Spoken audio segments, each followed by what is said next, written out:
bonjour à tous. À l'occasion de la fin de la Coupe d'Afrique des Nations, bon, elle est finie depuis un moment pour l'Algérie, on va pas se mentir, on a décidé de noter les joueurs de la sélection nationale. Comme pour un bulletin scolaire, chaque joueur aura une note décidée par la rédaction de la Gazette du Fennec et une mention. Sans transition, on commence par les gardiens.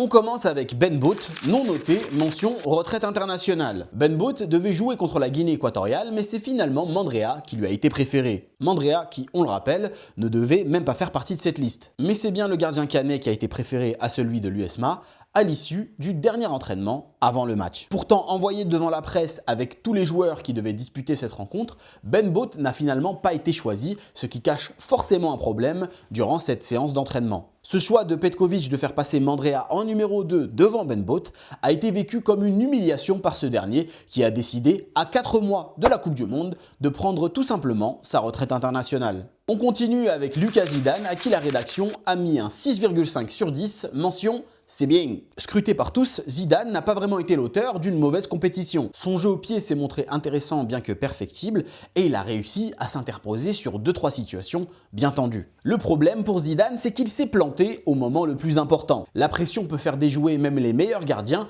à lui d'apprendre à la gérer car rares sont ceux qui ont tenu les cages de l'EN bien longtemps. Prochain sur la liste, Mandrea à qui la rédaction a attribué un 6 sur 10, mention doublure. Il n'y a pas vraiment grand chose à dire sur Mandrea qui a simplement fait le boulot lors du dernier match de la phase de groupe. Il prend un but difficilement arrêtable et aura profité du malheur de Ben Bolt pour faire une apparition lors de cette compétition. Vraisemblablement, il revient en force dans la hiérarchie des gardiens avec la retraite internationale de Ben Bolt. Place désormais aux joueurs de champ et aux défenseurs. Prochain sur la liste, Rafik Belrali, à qui la rédaction a attribué un 16 sur 10, mention « Viens là que je te serre la pince ». Très volontaire sur son côté droit, Belrali n'a pas ménagé ses efforts pour se montrer dangereux en attaque tout en limitant les offensives adverses. Une compétition formatrice pour le jeune Rafik qui fait partie des meilleurs éléments algériens sur cette compétition. Autour de Ryan Aït-Nouri, à qui la rédaction a attribué un 5 sur 10, mention « Lève la tête par pitié ». Terriblement talentueux, Ryan Aït-Nouri nous laisse encore sur notre faim en sélection. Certes, il n'a pas été aidé par une grosse blessure cette saison et une sacrée grippe chopée pendant la CAN. Mais on a quand même l'impression qu'il avait la place de mieux faire durant cette compétition, surtout au niveau des prises de décision. Place à Youssef Attal, qui a joué qu'une seule mi-temps et qui n'a pas été noté, mention grand frère. Sa mi-temps contre la Guinée équatoriale aura été quelconque, tellement Youssef Attal n'a plus les mêmes capacités qu'il avait autrefois. Il aura certainement eu le mérite de pouvoir aiguiller les plus jeunes. Le prochain n'a lui non plus pas été noté et c'est Dorval,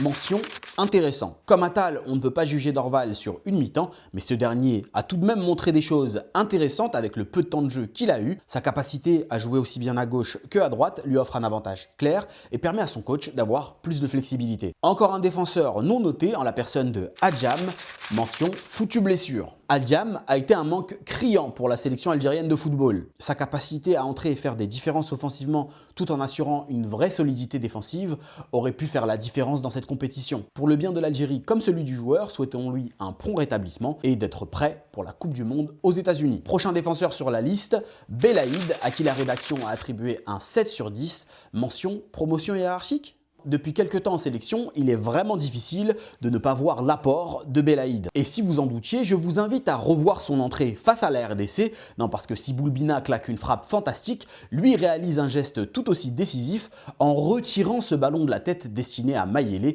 dans le temps additionnel. On continue avec Rami Ben Sebaini, à qui la rédaction a attribué un 7,5 sur 10, mention les hommes. Souffrant d'une hernie discale particulièrement douloureuse l'obligeant à jouer sous infiltration, Rami Ben Sebaini ne s'est pourtant pas ménagé durant cette Coupe d'Afrique des Nations. Véritable patron défensif, Rami Ben Sebaini n'a pas hésité à proposer le danger devant et à prendre la parole lorsque son équipe avait besoin d'avoir les idées remises en place. Le prochain sur la liste, c'est Chergui, également non noté, et évidemment, la mention, c'est foutue blessure. Arrivé diminué, Chergui n'a pas pu apporter sa hargne et sa combativité habituelle. Un véritable crève-cœur pour toute une partie du public algérien dont il est rapidement devenu le chouchou. On espère le revoir en pleine forme à la Coupe du Monde aux États-Unis avec son plus beau survêt Lacoste. Après Chergui, voici Mandy, à qui la rédaction a attribué un 6 sur 10, mention expérience. En grand professionnel, Aïssa Mandy a su faire parler son expérience durant cette Coupe d'Afrique des Nations et a su faire quelques interventions intéressantes. Mais physiquement, on sent que c'est compliqué parfois et la gestion de Petković ne l'aide pas. La Coupe du Monde sera sa dernière compétition avec les Verts et devrait lui permettre de passer la barre symbolique des 120 sélections. Est-ce que pour autant cela doit se faire dans une défense à 4 ou en jouant systématiquement 90 minutes ? C'est malheureusement Petković qui devra trancher. Poursuivons avec Tougaï, à qui la rédaction a attribué un 5 sur 10, mention attention à la chute. Tougaï est un élément apprécié par Petković à la base, mais ses pépins physiques l'ont desservi et ont permis à Belaïd de prendre une autre dimension. Attention à ce que cela ne lui coûte pas sa place en Coupe du Monde, car derrière, ça pousse très fort. Après les défenseurs, place au milieu de terrain.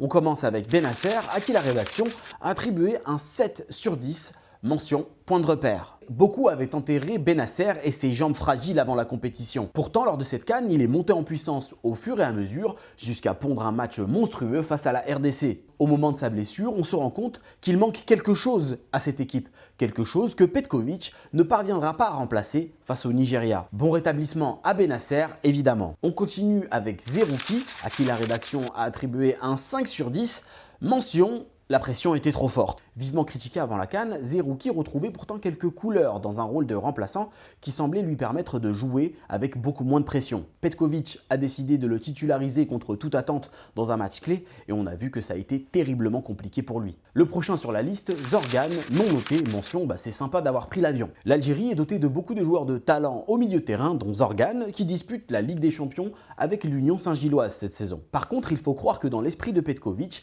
il n'y avait aucune situation durant cette Coupe d'Afrique des Nations qui nécessitait spécialement le talent de Zorgan. Dommage pour lui, comme pour l'Algérie en réalité. On continue avec Hicham Boudaoui, à qui la rédaction a attribué un 8 sur 10, mention moteur. Boudaoui a été les poumons de cette équipe durant la Coupe d'Afrique des Nations. Énorme activité, énorme volume, il a été partout durant cette compétition, si ce n'est peut-être à la finition. Ne lui en demandons pas trop pour l'instant, surtout qu'il vient de clairement passer un cap qui devrait lui permettre de rejoindre un club plus huppé cet hiver. On poursuit cette vidéo avec Imad Abdelli, à qui la rédaction a attribué un 16 sur 10, mention c'était vraiment pas prévu. Alors qu'il n'avait que 15 minutes dans les jambes en sélection avant cette compétition, Abdelli s'est parfaitement intégré à cet effectif. Très juste techniquement et propre même sous la pression, Abdelli a montré qu'il avait largement sa place dans cette équipe. Et quand on pense qu'il ne devait même pas figurer dans la liste de Petković à la base, il y a de quoi se poser quelques questions. On continue avec Shaibi, à qui la rédaction a attribué un 4,5 sur 10, mention ça serait bien d'avoir un poste. Talentueux, Shaibi a fait quelques différences durant cette Coupe d'Afrique des Nations, mais cumule aussi quelques erreurs techniques. C'est vrai qu'il a manqué de lucidité, de clairvoyance, mais en même temps tout est beaucoup plus compliqué lorsqu'on a un coach qui ne sait pas où vous faire jouer. Mais ça, on y reviendra plus tard. Le prochain, c'est Maza, à qui la rédaction a attribué un 7 sur 10, mention révélation. Remplaçant au début de la compétition, Maza gagne sa place de titulaire grâce à son talent. Doté d'une qualité technique impressionnante, doublé d'une vista remarquable, Maza doit encore muscler son jeu pour mieux résister aux assauts des défenseurs africains. À Petković de le mettre dans de meilleures dispositions et pas dans des missions galères en position de faux numéro 9. Dernière ligne droite de cette vidéo, on finit avec les attaquants. Premier attaquant à être noté, Amoura, à qui la rédaction a attribué un 5 sur 10, mention buteur pas buteur. Meilleur buteur africain lors des éliminatoires de la Coupe du Monde, on aurait pu attendre de Amoura une CAN beaucoup plus prolifique. Diminué c'est vrai par une blessure à l'épaule, Amoura n'aura pas compté ses efforts pour se montrer dangereux. Mais à mesure que le niveau de la compétition augmentait, l'influence d'Amoura diminuait. Pas aidé, il faut le dire, par le placement de Petković, mais ça, on y reviendra plus tard également. On continue avec Ilan Kebal, évidemment non noté, mention joueur de championnat. Moins de 48 heures après l'élimination de l'Algérie face au Nigeria, il était déjà décisif pour le PFC face au Paris Saint-Germain 20 minutes après son entrée en jeu. Le truc, c'est que pour que l'un des meilleurs passeurs de Ligue 1 soit décisif, il faut qu'il joue au football. Va falloir certainement expliquer ça à Petković parce que sur le banc, il ne peut pas montrer grand chose le Kebal. On continue cette liste avec Riyad Mahrez, le capitaine qui a été noté 4,5 sur 10 par la rédaction, mention c'est l'heure. Et oui, les joueurs de la trempe de Riyad Mahrez ne sont pas notés comme les autres.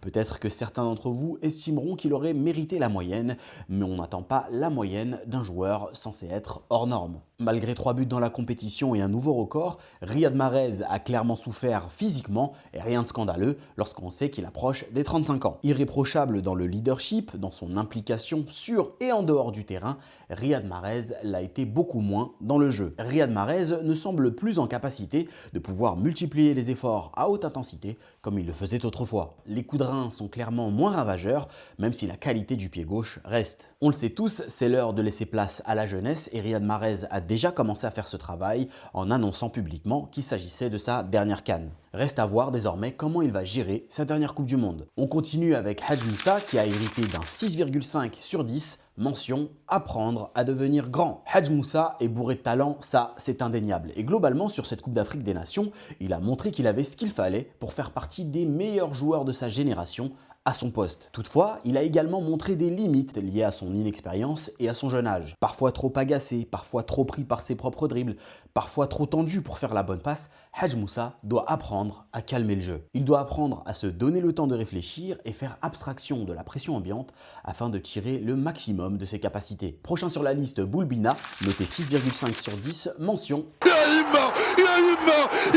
Évidemment, loin de moi l'idée de dire que la frappe de Boulbina n'était pas grand-chose, mais il a su faire la différence au moment important sur une frappe et c'est tout ce qu'on lui demandait. À lui maintenant de maintenir son niveau et de poursuivre ses efforts afin de devenir un incontournable de la sélection. Le prochain sur la liste, c'est Bakrar, à qui la rédaction a attribué un 3 sur 10, mention chance gâchée. Contrairement à plusieurs joueurs de cette liste, Bakrar a eu l'occasion de se montrer lors de cette Coupe d'Afrique des Nations. Malheureusement pour lui, il n'a clairement pas su la saisir.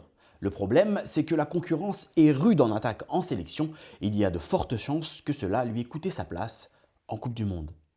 On continue avec un joueur beaucoup plus expérimenté, Bagdad Bounedjah, à qui la rédaction a attribué un 6 sur 10, mention indispensable. Alors qu'il a le même âge que Mahrez, Bounedjah souffre moins du déclin physique. Son jeu d'attaquant d'appui fort physiquement et techniquement et sa capacité à faire la différence sur une touche en font un élément précieux pour la sélection nationale. Même s'il n'a pas marqué des buts, il aura au moins marqué des points sur cette Coupe d'Afrique des Nations car il a très clairement montré qu'il pouvait changer le visage de l'équipe juste par sa présence.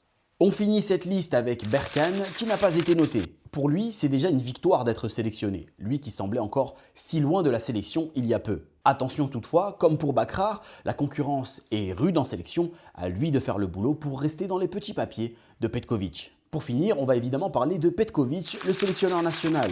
La rédaction lui a attribué la note de 2,5 sur 10, ce qui en fait la pire note de la Coupe d'Afrique des Nations. Le choc face à la RDC avait déjà quelque peu ébranlé les certitudes qu'il avait construites lors des phases de groupe. Mais la rencontre face au Nigeria les a tout simplement annihilés. Petkovic était déjà très critiqué avant la Coupe d'Afrique des Nations sur la composition de ses listes. Il le sera désormais davantage. Entre les joueurs qui ne devaient pas faire partie de la liste et qui deviennent soudain des éléments importants, entre ceux qui ne jouent pas à leur poste, ceux qui ne jouent pas assez et ceux qui jouent trop, clairement, Petkovic pêche sur sa gestion de groupe. Vous allez me dire, ça c'est pas nouveau, et vous aurez raison. Maintenant, parlons un peu du Nigeria. Son incapacité à réagir après les 45 premières minutes face aux Super Eagles lui enlève toute la crédibilité qui lui restait. Car rappelons-le, à la mi-temps, il y avait encore 0-0 et l'Algérie était à une mi-temps d'une possible demi-finale. Malgré ça, le coach le mieux payé du continent a décidé de rester passif et de regarder ses joueurs à moitié cramés se faire détruire par le Nigeria en 10 minutes. Lorsqu'il décide de faire des changements, ça va un peu mieux, mais c'est déjà bien trop tard. Il devait être le capitaine du bateau algérien et finalement, il est la cause de son naufrage. Voilà, c'est tout pour cette vidéo. Qu'avez-vous pensé du format? Et surtout, quelle note auriez-vous attribué, vous, aux joueurs de la sélection nationale? Et donnez-moi vos mentions en commentaire. On se retrouve prochainement pour une nouvelle vidéo sur la chaîne de la Gazette du Fennec. Prenez soin de vous.